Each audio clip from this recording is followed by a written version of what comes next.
Finally get set baby എന്ന ചിത്രത്തിന്റെ ഏറ്റവും പുതിയ OTT അപ്ഡേഷൻ ആരാധകർക്ക് മുന്നിൽ പുറത്തുവന്നിരിക്കുകയാണ്. ഒപ്പം ചിത്രത്തിന്റെ ഒഫീഷ്യൽ സാറ്റലൈറ്റ് അപ്ഡേഷനും ഇന്നൊരു വീഡിയോ ഭാഗത്ത് ഉൾപ്പെടുത്തിയിട്ടുണ്ട്.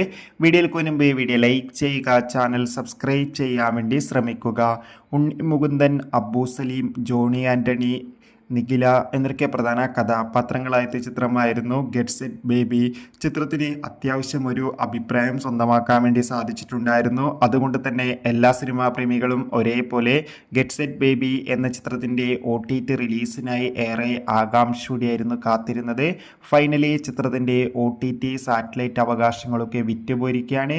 ഇപ്പോൾ ഗെറ്റ് സെറ്റ് ബേബി എന്ന ചിത്രത്തിൻ്റെ സാറ്റലൈറ്റ് അവകാശങ്ങൾ മഴയിൽ മനോരമ എന്ന ചാനലും OTT അവകാശങ്ങൾ മനോരമ എന്ന OTT പ്ലാറ്റ്ഫോം സ്വന്തമാക്കിയെന്ന് കൺഫേം ആക്കിയിട്ടുണ്ട്. നിലവിൽ കിട്ടുന്ന റിപ്പോർട്ടുകൾ പ്രകാരം ചിത്രം മെയ് 1 തീയതി OTT റിലീസ് ചെയ്യുമെന്നാണ് റിപ്പോർട്ടുകൾ സൂചിപ്പിക്കുന്നത്. കാത്തിരിക്കാം ഗെറ്റ് സെറ്റ് ബേബി എന്ന ചിത്രത്തിൻ്റെ കൂടുതൽ അപ്ഡേഷൻ അറിയാൻ വേണ്ടി. ചിത്രം കണ്ടവരുടെ അഭിപ്രായം കമൻറ്റ് ചെയ്യുക. കൂടുതൽ സിനിമാ വാർത്തകൾ പെട്ടെന്ന് ലഭിക്കാൻ ചാനൽ ഇപ്പോൾ തന്നെ സബ്സ്ക്രൈബ് ചെയ്യുക. അടുത്തൊരു വീഡിയോയിൽ കാണുമ്പോഴേക്കും ബൈ.